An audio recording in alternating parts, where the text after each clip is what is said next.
Sa pagpapatuloy, ay agad na lumapit si Liang Qin sa ating bida at nakangiting lumuhod sa harap nito, habang nagsasaad ng lubos na pasasalamat sa naging tulong nito para sa kanyang paghihiganti. Dagdag niya pa na ngayon ay iniligtas na naman siya ulit nito ay hindi niya na talaga alam kung paano niya ito magagawang mabayaran. At nang marinig ito ng Demon Ape ay napapasabi na lang ito na paano naman siya. Sinabihan naman ito ni Tanyon na hindi na nito kailangan pa na gawin yun dahil nagtulungan naman silang dalawa upang mapatay si Wang Futong kaya hindi na kailangan pa ng isang kabayaran. Sinabi din niya na ngunit ang katawan nito ay nawasak na kaya hindi niya alam kung ano na ang binabalak nitong gawin ngayon. Malungkot naman na sumagot si Liang Qin na hindi niya na alam pa, dahil si Wang Futong ay namatay na kaya ang kanyang pagkahumaling ay nawala na din, at isa lang siyang hamak na ulila dahil wala naman siyang kahit isang kamag-anak dito. Naintindihan naman ito ng ating bida kaya naman nagsaad siya na meron siyang dalawang suggestion para dito.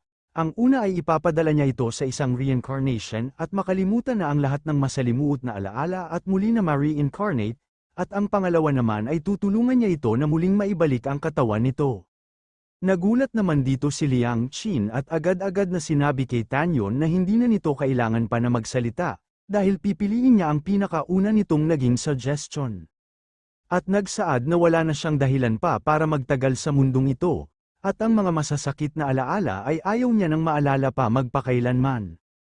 Pumayag naman na dito ang ating bida at nagsimula ng gumamit ng teknik para sa reincarnation ni Liang Qin, habang sinasabi niya na gagawin niya na ngayon ang pagre-reincarnate nito. At maya-maya pa ay natapos niya na ito at nakabuo siya sa kanyang kamay ng isang nagliliwanag na maliit na bato.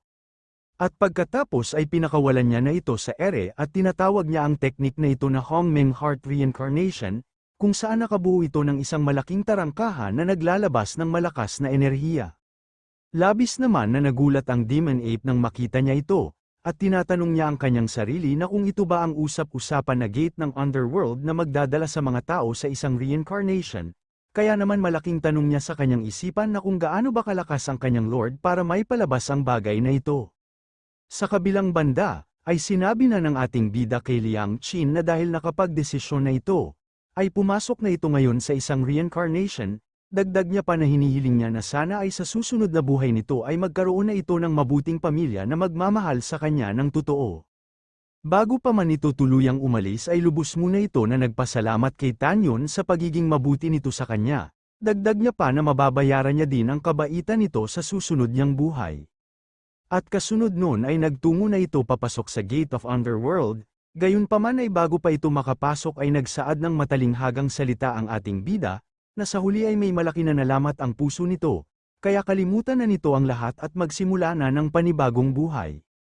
At pagkatapos ay tuluyan na ngang nakapasok dito si Liang Qin, at magsisimula na muling ma-reincarnate ang panibagong buhay nito.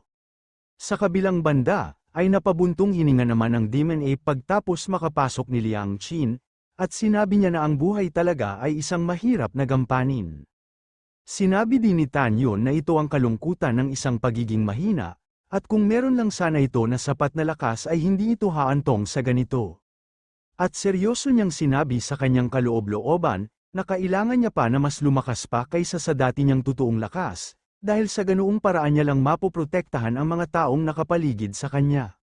At kasabay nun ay pumustura na ito para mag-meditate, at inutusan ng Demon Ape na tulungan siya nito sa pagprotekta sa Dharma dahil kailangan na niya na simulan ang kanyang cultivation.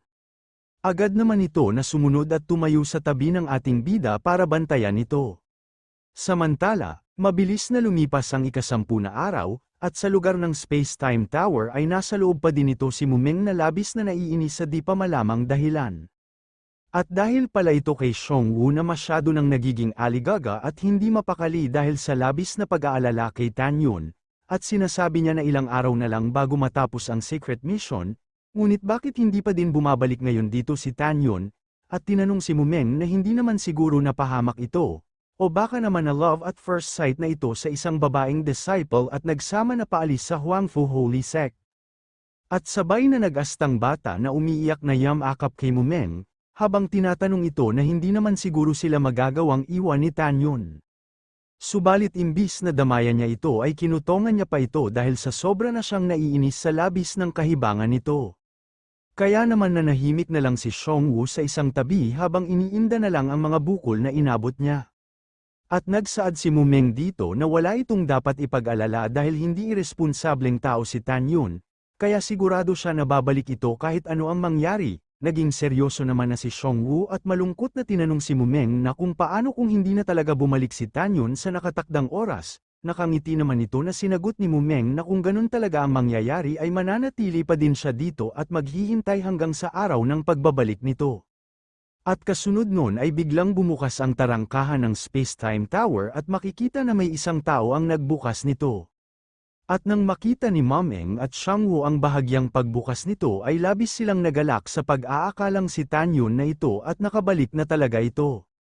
Subalit mali sila dahil ito pala ang bagong disciple ng ating bida na si Demon Ape na masiglang sinasabi sa kanila na ang gwapong unggoy ay nandito na ngayon. Kaya naman nang makita ito ng dalawa ay sobra itong mga nadismaya, at napapatanong na lang si Mumeng na kung anong klase bang bagay ito, dagdag pa ni Xiongwu na kung bakit ito mukhang isang unggoy. Sa kabilang banda ay nakatikim ito ng malakas na tadyak sa ating bida, habang sinasabi niya na umalis ito sa kanyang dadaanan at huwag harangan ang tarangkahan. At nang makita ito ni Xiongwu at Mumeng ay labis itong mga natuwa. Kaya naman agad-agad ang mga ito na lumapit kay Tan Yun at sabay nila ito na niyakap, habang sinasabi na sa wakas ay bumalik na din ito at masaya sila dahil nasa maayos lang ito. Naiilang naman na nagsaad ng paghingi ng tawad sa mga ito si Tan Yun dahil sa matagal niyang pinaghintay ang mga ito, at dahil sa sobra na siyang naiilang sa mga pagyakap ng dalawa sa kanya ay inutusan niya na ang mga ito na bitawan na muna nila siya. Sa utos naman ng ating bida ay agad naman itong mga sumunod at binitawan na siya ng mga ito, at kasabay nun ay sinabi ni Xiongwu na labis siya na nag-alala dito, habang si Mumeng naman ay sinabi niya na sobrang saya niya na naging maayos lang ito. Hindi naman ito sinagot ni Tan Yun at sa halip ay sa loob-loob niya na napakabuti na kaibigan ng mga ito sa kanya, ngunit meron siyang mga malalakas na kaaway kaya natatakot siya na baka mapahamak ang mga ito ng dahil sa kanya. Samantala, bigla namang lumapit ang Demon Ape kay Xiongwu at Mumeng at masayang sinasabi sa mga ito na siya ang bagong disciple ng kanyang Lord, dagdag niya pa na kung may alam ang mga ito na mabait at maganda na babaeng unggoy ay sana ipakilala nila ito sa kanya. At may gusto pa sana ito na idadagdag na sabihin, subalit pinatahimik na ito ni Tan Yun at hinawi palayo kay Xiongwu at Mumeng, at sa isip-isip niya na kung bakit hindi niya napagtanto na ang unggoy na ito ay talaga palang madaldal.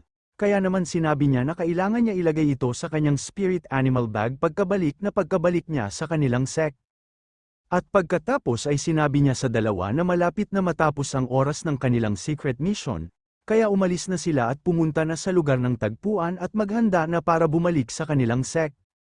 Kaya naman paalis na sana ang ating bida upang agad nang makabalik dito. Subalit bigla naman siyang pinatigil ni Mumeng at sabay na tinanong ito kung pinatay ba nito si Merong Kun at Lurulong, at nag-aalalang sinabi niya kay Tan Yun na dahil ang mga ito ay may mga malalakas na tao sa kanilang likuran, kaya kung babalik pa ito sa kanilang sect ay maaaring mapahamak ito. Ngunit seryoso naman ito na sinagot ng ating bida na hindi na yun mahalaga, dahil ang taong magtatangka na guluhin siya ay sinisigurado niya na pagbabayarin niya ng malaki. At kasabay nun ay ang pagpapakita niya ng kakilakilabot na ekspresyon. Kung nakarating ka na sa part na ito, ay sigurado akong nagustuhan mo ang ating kwento, nagsisimula pa lang ang ating YouTube channel, kaya naman hinihiling ko sa iyo na huwag mag-skip ng ads dahil malaking tulong na ito sa ating channel, at kung gusto mo naman magbigay ng malalim na suporta ay i-click mo lang ang super thanks dyan sa ibaba, para ganahan ang hangal na ito. Maraming salamat mga Emperor! Samantala, sa lugar ng Huangfu Holy Sect Square ay naghihintay na ang mga elder at iba pang mga disciple sa pagbabalik ng mga kalahok na disciple sa harap ng Great Formation na lalabasan ng mga ito. At nagsaad ang Great Elder na hindi niya alam kung ilan sa 3,000 na pumasok sa Valley of the Fallen God George ang magagawang makaangat sa level ng Soul Realm. Sinabi din ng isang elder na hindi niya din alam kung gaano karami sa mga ito ang mga nabiyayaan ng extremely gifted. Dagdag pa ng isang elder na si Linghu Changkong, Merong Kun at si Lurulong ay ang mukhang pinaka-highest quality na kalahok, at hindi niya na alam yung tungkol sa iba pa. Nagsaad naman ng isang elder sa pang-10 elder na ang adopted son nito na si Lurulong ay talagang may malaking talento na simula pa lang ng araw na pumasok ito sa loob ng inner sect, at sa madaling salita ay ito ay mas genius pa sa mga genius na disciple, dagdag niya pa na kung ito ang magiging suporta nito ay sana ay may sama din sila nito. Mayabang naman na tumawa ang pang-10 elder at sinang-ayunan niya ito. Nasabi din niya na wala siyang anak na lalaki o anak na babae man lang kaya ang magkaroon ng mahusay na adopted son ay ang pinakamalaking regalo sa kanya ng Panginoon. Narinig naman ng Great Elder ang mga kayabangan nito, kaya sinabihan niya ito na huwag masyadong maging confident dahil kamakailan lang ay maraming nagaganap na kakaibang pangyayari sa loob ng Valley of the Meteor Gorge, at mukhang mayroon dito na isang bagay na talagang espesyal. Dagdag niya pa na sa dami ng 3,000 na kalahok ay hindi niya na lang masabi kung ano ang mga maaring naganap sa loob nito, kaya ihanda na lang nito ang kanyang sarili sa mga maaring kakaibang mababalitaan nito. Sinagot naman siya ng pang-10 elder na nagpapadala sila ng mga disciples sa Valley of the Meteor Gorge ng marami ng beses, at ang karamihan sa mga beast demon na nasa loob nito ay nasa 3rd rank lang, kaya walang maaring hindi magandang mangyari. Napabuntong hininga naman si Elder sa mga sinabi nito, at nasabi niya na hinihiling niya din ito, subalit sa loob-loob niya na ang pagpapatayan ng mga disciple sa Realm of the Gorge ay hindi na maiiwasan, at si Tanyon ay ginalit ang maraming tao at maaari na nito na maging kaaway ang mga ito, at si Moming na palaging nasa tabi nito ay mukhang nasa matindi na din ngayong panganib, gayunpaman ay sana ay ligtas pa din na makabalik ang mga ito. Sa kabilang banda, ay nagkaroon na ng reaksyon ang ginawang Great Formation na papasukan at lalabasan ng mga disciples sa loob ng Meteor Gorge Valley, hudyat na pabalik na ang mga ito sa kanilang ginawang secret mission. At maya-maya pa ay bumukas na nga ang Great Formation at kasabay nun ay makikita na ang papabalik na ng mga disciple na nagawang makaligtas sa loob nito. At nang makita ito ng mga elder ay labis na mga nagalak ito, at napapatanong ang isa na kung ano kaya ang naging resulta ng ginawang mission ng mga ito, at nasasabik na siya na malaman na ito.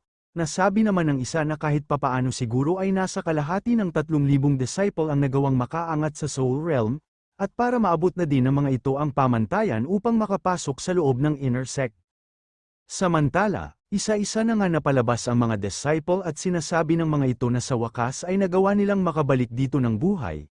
Dahil ang mission na ginawa nila sa loob ng Secret Realm ay talagang napakadelikado, dagdag pa ng isa na totoo ito dahil narinig niya na napakaraming kasamahan nila ang namatay dahil sa Stone Soldier Ruins.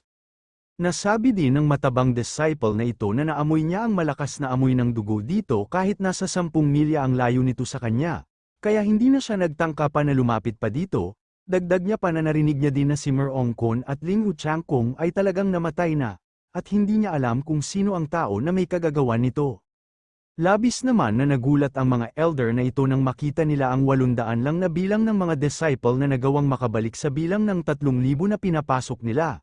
Kaya naman napasabi na lang ang isa na mukhang totoo talaga ang sinabi ng Great Elder na may kakaibang bagay na nangyayari sa loob ng Secret Realm. Nasabi naman ng isa na wag muna ito na magpanik dahil baka ito lang ang unang batch na nagawang makalabas at baka may mga ibang disciple pa na nasa loob pa din ito. Subalit pagkalabas pa lang ng mga sinasabi nilang unang batch pa lang na lalabas na disciple ay nagkakamali sila dahil nagsisimula ng magsara ang Great Formation, hudyat na ito lang talaga ang bilang ng mga disciple na nagawang makaligtas sa loob ng Secret Realm. Kaya naman nang makita ito ng mga elder ay labis itong mga nagulat, at sinasabi nila na ang formation ay talagang nagsara na ngayon, kaya ang ibig sabihin nito ay wala na talagang lalabas pa dito na ibang disciple. Kaya napapatanong na lang sila na kung paano naging posible na ang 3,000 disciple na ipinadala nila ay 800 lang ang nagawa na makaligtas. Kaya naman malaking tanong nila sa kani-kanilang sarili na kung ano ba talaga ang nangyari sa loob ng Secret Realm. At nang makita naman ito ng Great Elder ay nanginginig ito sa galit, dahil napansin niya na wala si Tanyon at Mumeng at Xiongwu sa mga nakalabas na disciple, kaya naman napapaisip na lang siya na kung talaga ba na namatay ang mga ito. Pasigaw naman na nagsaad ang pang-10 elder na ang anak niya na si Lurulong ay hindi pa din lumalabas kaya bakit nagsasara na ang Great Formation, at mukhang may nangyayaring mali sa formation na ito. Kaya naman agad-agad niya na sinabihan ang mga kapwa niya elder na magmadali na silang lahat na panatiliing bukas ito dahil sinisigurado niya na may mga disciple pa ang lalabas dito maya-maya lang. Ngunit hindi naman ito sinang-ayunan ng mga elder, at sinasabi nila na kukuha ito ng napakarami nilang enerhiya upang panatiliin lang ito na nakabukas, at hindi sapat ang kanilang mga lakas para dito kaya sana ay mapatawad sila nito.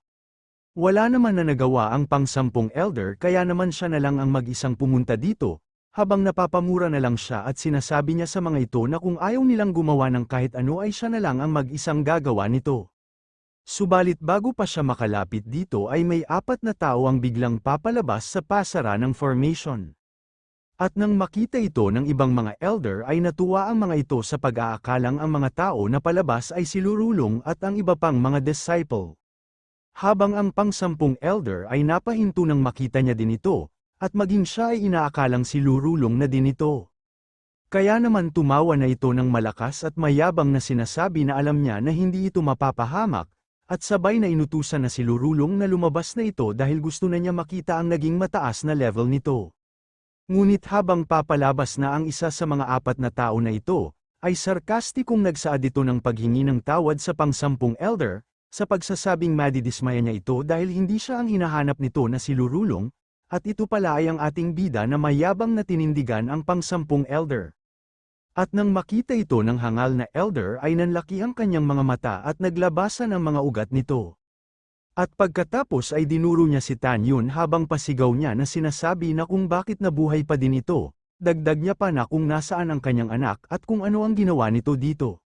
At sa isip-isip niya na bago pumasok si Lurulong sa Secret Realm ay sinabi nito sa kanya na gusto niya na patayin si Tan Yun, ngunit nakikita ngayon ng dalawa niyang mga mata na buhay pa din ito, kaya naman naiisip niya na lang na baka napatay nito ang kanyang anak.